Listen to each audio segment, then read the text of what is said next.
जय हिंद दोस्तों, defence world में आपका स्वागत है। तो दोस्तों, आप जानते हैं कि चीन के विदेश मंत्री पिछले ही समय भारत आए थे और ये क्यों आए थे इसका कुछ खास पता नहीं चल पाया था। तब हमारे काफी सारे विशेषज्ञों का यही कहना था कि चीन यहाँ पर भारत के साथ किसी भी तरह की जो युद्ध जैसे हालात चल रहे हैं उनको रोकना चाहता है। और दोस्तों, आपको ये भी पता होगा कि किस तरह से चीन भारत को लेकर काफी सारे लुभावने बयान दिए जा रहे हैं। इसी को लेकर अब कई सारे जानकारों ने अब चौंकाने वाले खुलासे किए हैं, क्योंकि दोस्तों अगर चीन यहाँ पर भारत के प्रति अपने रुख में नरमी लाता है तो ऐसे में कोई न कोई वजह यहाँ पर होगी जिसकी वजह से चीन यहाँ पर ऐसा कर रहा है। वैसे यहाँ पर यही माना जा रहा था कि एक वजह ये भी हो सकती है कि ताइवान को लेकर चीन यहाँ पर कुछ बड़ा करने जा रहा है, जिसकी वजह से भारत के साथ वह मुसीबतें खड़ा नहीं करना चाहता और भारत के खिलाफ किसी भी तनाव से बचना चाहता है। और एक वजह ये भी हो सकती है कि रूस नहीं चाहता कि भारत और चीन के बीच में किसी भी तरह की कोई ऐसी युद्ध जैसी नीति छिड़े जिसकी वजह से भारत नाराज हो। तो ऐसे में यहाँ पर भारत को एक मौका मिल जाएगा पश्चिमी देशों के पड़ने में जाने का, और यही रूस नहीं चाहता, क्योंकि आपको पता है कि रूस खुद एक बड़े युद्ध में फंसा हुआ है, जिस युद्ध को अभी करीब 2 महीने के आसपास हो चुके हैं। ऐसे में रूस नहीं चाहेगा कि भारत और चीन के बीच में कोई तनाव उत्पन्न हो। ऐसा होने से रूस को यहाँ पर डायरेक्टली नुकसान होगा और यहाँ पर जितनी भी मुसीबतें बढ़ेंगी वो रूस की बढ़ेंगी, क्योंकि भारत अभी रूस को पूरा सहयोग कर रहा है, और वह ट्रेड हो या फिर रूस से किसी भी तरह का आयात हो। और दोस्तों, अब एक थिंक टैंक की तरफ से ये बड़ी रिपोर्ट निकल कर आई है कि तमाम कोशिशों के बावजूद चीन अपने प्रभाव से भारत के ट्रेड बूम को रोक नहीं पा रहा है। यानी कि वैश्विक महामारी और पहले से ही वैश्विक बाजार में चीन के प्रभाव को रोकने के लिए भारत ने बड़ा कदम उठाया था और भारत इसमें सफल रहा था। अब चाहे यूरोपियन मार्केट हो या फिर अफ्रीकन मार्केट, भारत ने अपने ट्रेड को एक जबरदस्त तरीके से बढ़ाया है और यहाँ पर चीन जितना भी ट्रेड वहाँ पर करता था उसको पूरी तरह से वॉकआउट करा दिया है। और दोस्तों, जो भारत के व्यापार में उछाल आया है उस उछाल को चीन नहीं रोक पाया है, क्योंकि भारत ने इस साल जहां निर्यात का एक नया रिकॉर्ड बनाया है, तो वहीं आपको बता दें कि भारत से निर्यात होने वाले वस्तुओं की जो लिस्ट है वो अब 8,200 के ऊपर पहुंच चुकी है। और दोस्तों, ये चीन के लिए एक बड़ी समस्या का विषय है, क्योंकि चीन इन्हीं चीजों को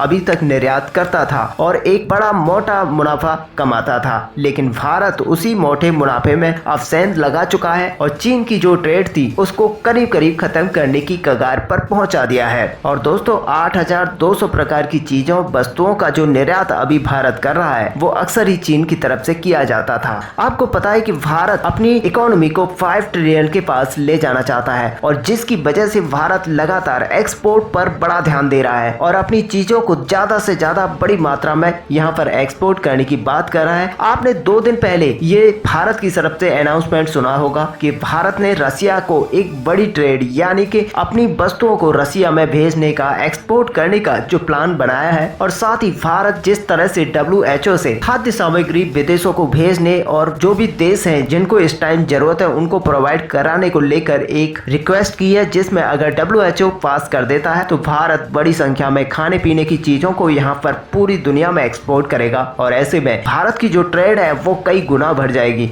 और दोस्तों, ये पहला कदम है जिससे भारत यहाँ पर दिखा देना चाहता है कि वह $5 ट्रिलियन की इकोनॉमी के करीब करीब पास पहुंच जाएगा, वो भी 1 से 2 साल के अंदर। और इसी को चीन की बड़ी नाकामी कहा जाएगा, क्योंकि अभी तक चीन जितनी भी अपनी इकोनॉमी को बढ़ा पाया है वो ट्रेड के दौरान ही बढ़ा पाया है और एक्सपोर्ट करके ही बढ़ा पाया है। आपको पता होगा पिछले दशकों से चीन विदेशों में बड़ी संख्या में एक्सपोर्ट करता है, जिसकी वजह से उसको मोटा मुनाफा होता है, और अब उसी मोटे मुनाफे को बढ़ाने के लिए भारत सामने आ चुका है और भारत एक बड़ी संख्या में अपना एक्सपोर्ट कर रहा है। तो दोस्तों, भारत की इस नई रणनीति को लेकर आपका क्या व्यू है? आप अपना व्यू हमें कमेंट में लिखकर जरूर बताएं। साथ ही वीडियो को लाइक और शेयर करना ना भूलें। मिलते हैं नेक्स्ट वीडियो में, तब तक के लिए जय हिंद।